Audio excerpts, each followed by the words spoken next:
आमच्या हे लक्षात येत नाही अजिबात. बघा हो, पण 5च वर्षात इथल्या मुसलमानांना बरोबर कळालं की मोदीचा काहीतरी प्लॅन आहे बरं का. हे 2 कायदे ना, CAA आणि NRC, एवढे 2 कायदे फक्त 10 मिनिटात सेवा संपली. एवढं सांगितल्यानंतर ज्या वेळेला फाळणी झाली त्यावेळेला आपले 23% हिंदू पाकिस्तानमध्ये राहून गेले, ते आले नाही. तसेच इथं मुसलमान राहिले, ते 7% होते. 7 कोटी फक्त होते राहिले. पण इथले 7 कोटीचे कुठल्या कुठे गेले? म्हणजे वाढता वाढता वाढता वाढता मध्यंतरीच्या काळामध्ये मला चांगलं होतं, 70-75च्या काळामध्ये सरकार आपल्या लोकांना असं म्हणायचं, कुटुंब नियोजन करून घ्या, हॉस्पिटलला न्यायचे आणि ऑपरेशन करून घ्यायचे लोकांचे, प्रजा वाढत चालली म्हणून. ज्या काळामध्ये आपल्या लोकांची नसबंदी करून घेतली सरकारने, त्याच काळामध्ये त्यांचे मात्र मुबलकपणे संतती वाढून दिली. मग त्यांचं कसं असतं, एक बायको केली, 4-5 पोरं झाली की तलाक देऊन टाकायचा, दुसरी करायची, दुसरीला 4-5 पोरं झाली की तलाक देऊन टाकायचा, तिसरी करायची, असं हम 5 हमारे 25. आणि आपण हम दो हमारे दो सुद्धा हे पण पाळायला तयार नाही. त्याचा परिणाम आपली घटत घटत गेली. आणि असं आतापर्यंत जितके राष्ट्र प्रवेश केला, इराणचं काय झालं, इराकचं काय झालं, अफगाणिस्तानचं काय झालं, आपल्यापासून जेवढे तुकडे अलग झाले ते प्रत्येक इस्लाम राष्ट्र झाले. तुकडा अलग करायचा, इस्लाम राष्ट्र बनायचं, तुकडा अलग करायचा, इस्लाम राष्ट्र बनवायचं. आपल्या हे कधी लक्षात नाही आलं. इराण नावाचं राष्ट्र ते आता इराण आहे, ते पहिलं पारस होतं. पारस, तिथं पारशी लोक राहत होते, संपूर्ण 100% पारशी होते. पण जसा मुसलमानांनी प्रवेश केला हळूहळू मग हे 10% झाले, पारशी 90% होते, पण आपल्यासारखेच भ्रमात होते, हम कुछ भी करेंगे. मग हे 20% झाले, मग पारशी 80% राहिले, तरी आनंदच होते. वाढता वाढता वाढता एका शतकातली गोष्ट आहे फक्त. वाढत वाढत हे ज्यावेळेला 50% झाले ना, 50% झाल्यानंतर राष्ट्रपतीवर दबाव आणला की आता हे इस्लाम राष्ट्र घोषित करा. त्यांचं कसं आहे, कमी येतोपर्यंत अल्पसंख्याक म्हणून मजा मारतात आणि वाढले की लगेच घोषित करतात आता हे इस्लाम राष्ट्र. जगू देत नाही, ते कोणाला जगू देत नाही.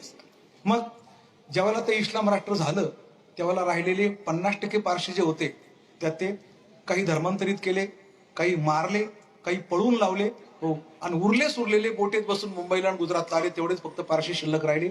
आता इराणमध्ये कोणी पारशी शिल्लक राहिला नाही, ते झालं आता इराण. पहिलं होतं पारस राष्ट्र, नाव पारस. आता काय झालं ते, आता फक्त इतिहास राहिला, एक था पारस. आता इतिहास काय राहिला, फक्त एक था. आता पारस राष्ट्र नाही राहिलं. असे अनेक राष्ट्र टप्प्याटप्प्याने, भारतात पण तीच परिस्थिती होती, वाढवत वाढवत वाढवत परत तोंडातला घास जवळ आला होता एकदम त्यांचा प्रयत्न. पण असे प्रत्येक वेळेला भारतात कोणीतरी, कधी छत्रपती शिवाजी महाराज जन्माला येतात, कधी सावरकरांसारखे येतात, कधी राणा प्रतापांसारखे येतात, आणि कोणत्या ना कोणत्या प्रकारे भारताला हिंदुत्व वाचवतात, कारण देवाला पुन्हा पुन्हा इथं अवतार घ्यायचे असतात म्हणून. आपल्या पाठीमागे परमात्मा आहे असं म्हणायलाच पाहिजे. आता आपल्या भारताची काय परिस्थिती झाली, जे आपल्यामध्ये राहिले 7 कोटी, ते 7 कोटीचे 27 कोटीच्या आसपास जाऊन पोचले. आणि पाकिस्तानमध्ये आपले हिंदू जे होते 23% होते तिथल्या लोकसंख्येच्या मानाने, ते कमी होता होता होता होता पळवून लावले, काही नष्ट करून टाकले, धर्मांतरित केले. आता फक्त 1%, 1.25% फार हिंदू फक्त पाकिस्तानमध्ये शिल्लक राहिले ते, आणि ते पण नरकयातना जगतात, नरकयातना. बघा 3 वाक्य नीट आहे का, पाकिस्तान मधल्या हिंदूंना 1947च्या पूर्वी जर कोणी सांगितलं असतं की एक ना एक दिवस तुम्हाला पाकिस्तान सोडावं लागल, तर पटलं असतं का त्यांना? कधीच नसतं पटलं. आम्ही जमिनी आमच्या इथं, आमची परंपरा आहे, आमचे आई वडील आहे, आमचा देश आहे, आम्ही का सोडणार? पण सोडावं लागला की नाही? आज तिथं काही राहिलं नाही. आता 60 वर्षापूर्वी जर काश्मीरच्या हिंदूंना सांगितलं असतं कोणी की एक ना एक दिवस मला काश्मीर सोडावं लागल, पटलं असतं का? ही अलीकडची गोष्ट आहे. 60 वर्षापूर्वी पटलं असतं का? नसतं पटलं. पण फक्त एक रात्रीमध्ये भोंग्याहून आवाज आला काश्मीरच्या हिंदूंकरता की तुम्हाला फक्त 2 दिवसाची वेळ दिलेली आहे. फक्त एक तर तुम्ही धर्मांतरित व्हा, रातोरात तुम्ही काश्मीर खाली करा, नाही तर मरायला तयार व्हा. तर 4 लाख काश्मीरी घरदार सोडून आणि खुशाल येड्यासारखे सगळं सोडून भारतामध्ये निघून आले. त्यावेळेला राष्ट्रपती होता, त्यावेळेला पंतप्रधान होता, संविधान होतं, पोलीस होते, मिलिटरी होते, पण कोणी काही करू शकलं नाही. त्या भोंग्यांपुढून त्या आवाजापुढं हो सरळ यांनी घरदार सोडून दिले. अलग लक्षामध्ये. पण आता सुद्धा तशा प्रकारचे ऑर्डर भारतामध्ये होते. हो आताही पोलीस आहे त्या म्हणजे काश्मीरच्या लोकांना पळून काय यावं लागलं की पोलीस होते, मिलिटरी होती, राष्ट्रपती होता, पंतप्रधानही होता, फक्त मोदी नव्हते. अलग लक्षामध्ये. हो त्याचा परिणाम त्यांना काश्मीर सोडावा लागला. ध्यानात ठेवा. आज काय काय आणि सीएए म्हणजे काय पहिला तो समजून घेऊया. सीएए हा कायदा असा आहे, जर पाकिस्तानमध्ये शिल्लक राहिलेले हिंदू आहे तर ते नरकयातना भोगतायत. नरकयातना आता सध्या कोणत्याही प्रकारचं धर्म स्वातंत्र्य त्यांना नाही. कोणत्याही क्षणी घरामध्ये कोणी घुसू शकतं. मुलींवर स्त्रियांवर बलात्कार होतात. काही पोलीस कंप्लेंट वगैरे तिथं काही चालत नाही. मला सांगा तिथल्या हिंदूंना असं वाटत नाही का की हा मोदी नावाचा माणूस अख्ख्या विश्वाकरता चांगला आहे. प्रत्येक विश्वात राष्ट्र म्हणतंय मोदींनी मध्यस्थी केली तर आम्ही मानू. मग आमच्याकरता काही करू शकत नाही का? करू शकतो.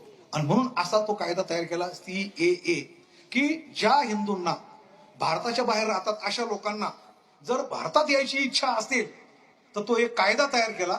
जगातल्या कोणत्याही हिंदूंना आता पुन्हा भारतात येता येईल आणि त्याला नागरिकत्व मिळेल. कोणताही बुद्ध भारतात येऊ शकतो, कोणताही यहुदी भारतात येऊ शकतो, कोणताही जैन भारतात येऊ शकतो, कोणताही ख्रिश्चन भारतात येऊ शकतो. फक्त मुसलमान आता यानंतर भारतात येऊ शकत नाही. असा तो कायदा आहे सीएए. असं का? असं का? कारण आहे आमचा हिंदू बाहेर अल्पसंख्याक आहे, मुसलमान बाहेर अल्पसंख्याक नाही. तुमचे राष्ट्राचे राष्ट्र पडलेत, तुम्ही कुठे राहू शकता. तो कायदा समजून घेणं गरजेचं आहे. आता एनआरसी म्हणजे काय? नागरिक संशोधन बिल अति महत्वाचं आहे. का? गेल्या 70 वर्षामध्ये जी घुसखोरी झाली, रोहिंगे आले ते इथले मालक बनले, अफगाणिस्तानमधून आले, पाकिस्तानमधून आले, बांगलादेशातून आले, आले की घुसले की मालक. बरं इथं एका वर्षाच्या त्यांना सगळे आयडी प्रूफ मिळतात. राशन कार्ड मिळतं, इलेक्शन कार्ड मिळतं, त्यांना आधार कार्ड मिळतं. इथले मालक आता मनसेने प्रयत्न चालू केला ना शोधून काढायचे. नाव सांगा आम्ही तिथे येऊ आणि शोधून काढू. हा तू कधीपासून आला, लगेच इथले मालक बनतात ते. अशा प्रकारचे 10 कोटी लोक आता सध्या अंदाजे घुसून बसलेले आहे. मला सांगा ज्या देशामध्ये 10 कोटी लोक घुसून राहतात आणि मालक बनतात त्या देशाची काय परिस्थिती काय परिस्थिती होते. अरे तुम्ही आपण जर अमेरिकेला गेलो, जपानला गेलो, जर्मनला गेलो तर तिथं आपल्याला आपला विजा संपल्यानंतर एकही दिवस वाढवा राहू देत नाही. हो लगेच हाकलून देतात, जा मरा तुमच्या देशामध्ये, इकडे घाण करू नका. मला सांगा हा कायदा सगळ्या जगामध्ये हो आणि आपल्या देशामध्ये कोणी यावं कोणी मला. ही धर्मशाळा आहे का आपला देश? म्हणजे धर्मशाळा आहे का? कायदा पाहिजे की नाही? आणि तोच कायदा आहे पाहिजे, तोच कायदा आहे जो जगात सगळीकडे कायदा चालतो तोच आपल्या देशामध्ये पाहिजे. म्हणून त्याचं नाव आहे एनआरसी. आता हे सरकार आल्यापासून यांनी रोहिंगे बाहेरच्या बाहेर थोपून ठेवले, घुसखोरी बऱ्याच प्रमाणामध्ये कमी झाली. आता जे दंगे शाहीनबाग अमुक तमुक दंगे जे दिल्लीला चालू आहे, कारण काय? कारण काय? इथल्या सगळ्या मुसलमानांना हे माहित आहे की आपलं नागरिकत्व जात नाही. का जात नाही? तुम्ही पिढ्याने पिढ्या इथलेच आहे, उलट तुमचं नागरिकत्व पक्का होतंय. बरोबर ना? मग तुमचं नागरिकत्व जर पक्का होतं मग दंगे का करतात? कळलं का? का करतात? त्यांना त्यांच्या स्वतःच्या नागरिकत्वाबद्दल प्रश्न नाहीये, त्यांना जे बोलवायचे बाहेरून. आलं का लक्षामध्ये? प्रत्येक वर्षाला कोट्यावधी जे बोलवायचे ते त्यांचं गणित फेल गेलं. आलं का लक्षामध्ये? बघा आम्ही कोणत्या भ्रमात ते कोणत्या भ्रमात. हो त्यांना हे इथं ती संख्या वाढवायची होती आणि ती संख्या वाढवण्याकरता या बाबांनी या 2 माणसांनी घोळ घातला मध्ये. आलं का लक्षामध्ये? 2 माणसं कळलं ना तुम्हाला? मग समजलं तर बस झालं, पुढे बोलत नाही. या 2 माणसांनी घोळ घातला. हो त्यांचं सगळं स्वप्न धुळीला लावून टाकलं. अलग लक्षात. म्हणून ते रस्त्यावर उतरतात. आता मला फक्त एक म्हणत, त्यांचं स्वप्न धुळीला घातलं म्हणून ते रस्त्यावर उतरतात की आम्हाला हा कायदा नको. ते जे उतरतात लाखो लोक आम्हाला हा कायदा नको म्हणण्याकरता. पण मी असं म्हणतो आम्हाला हा कायदा पाहिजे म्हणून आपणही रस्त्यावर उतरलं पाहिजे ना, समर्थन करण्याकरता. आपल्याला कधी कळायचं? आपल्याला कधी कळायचं? जसं त्यांना पटकन कळतं. अलग लक्षात. जी गोष्ट आम्हाला 70 वर्ष कळाली नाही ती त्यांना 5 वर्षात कळाली. नजर एक हो नजर अशा नजरेने देशाकडे पाहिलं पाहिजे. ठीक आहे कीर्तन प्रवचन फळ हरिपाठ काकडा सगळं करा, पण सगळं करत असताना बाहेर काय चाललेलं त्याचं पण भान आपल्याला असायला पाहिजे. म्हणून हा विषय मी मुद्दाम आज मांडला, रोज मांडतो. आमचं हे कामच आहे. अलग लक्षामध्ये कीर्तनकार तयार होतील, प्रवचनकार तयार होतील, वाजवणारे म्हणणारे गाणारे, तिथं वारकरी संप्रदायाची संपत्ती. अलग लक्षामध्ये पण ध्यानात ठेवा, एक RSSचा माणूस तयार करण्याकरता किती सायास करावं लागतात. कारण तिथं काही मानधन मिळत नाही. जीव धोक्यात घालून डोक्यावर बर्फ, तोंडात साखर आणि पायाला भिंगरी. कधी कर्नाटकमध्ये जाऊन कार्य करायचंय, कधी केरळला जाऊन कार्य करायचंय, कधी पश्चिम बंगालमध्ये जाऊन कार्य करायचंय, कधी तामिळनाडूमध्ये जाऊन काम करायचंय हिंदुत्व टिकवण्याकरता. म्हणजे फार थोडे कार्यकर्ते असतात पण फार निष्ठावंत असतात. पश्चिम बंगालमध्ये आतापर्यंत जवळजवळ शेकडो कार्यकर्त्यांच्या हत्या झाल्या, पण ती चिकाटी सोडत नाही. त्यांचं काम चालू आहे. ज्या ठिकाणी आपण जाऊ शकत नाही, हैदराबाद सारख्या ठिकाणी, तिथं लाखो कारसेवक गेले. आणि CAA ला आणि NRC ला समर्थन देण्याकरता रस्त्यावर उतरले. काही कोणी आतंकवादी त्याच्या समोर पण येऊ शकला नाही.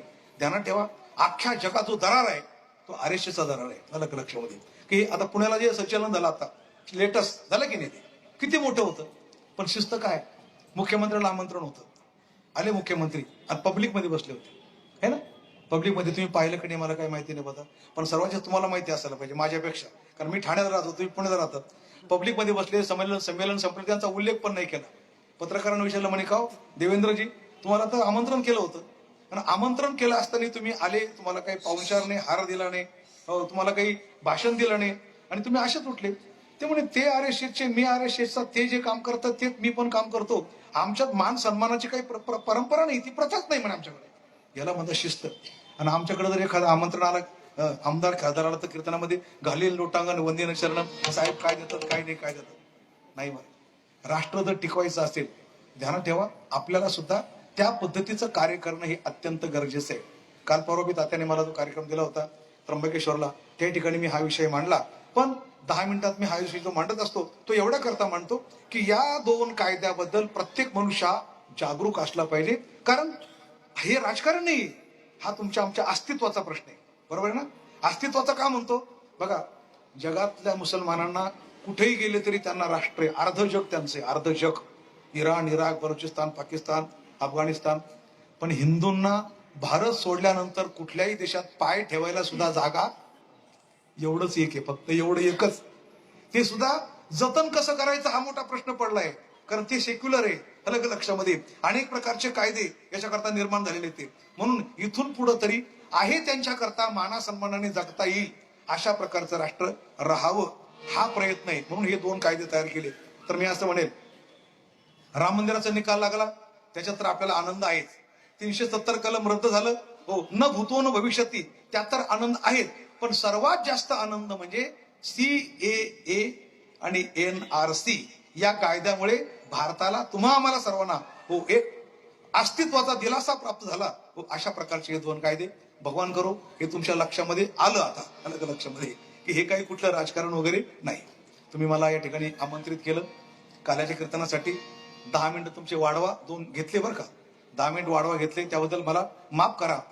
पण वारकरी संप्रदायातल्या प्रत्येक तरुणाकडे अशा प्रकारची दृष्टी जर प्राप्त झाली तर आपल्या देशामध्ये मागे जे झालं ते परत त्याची पुनरावृत्ती होणार नाही. ज्ञानेश्वर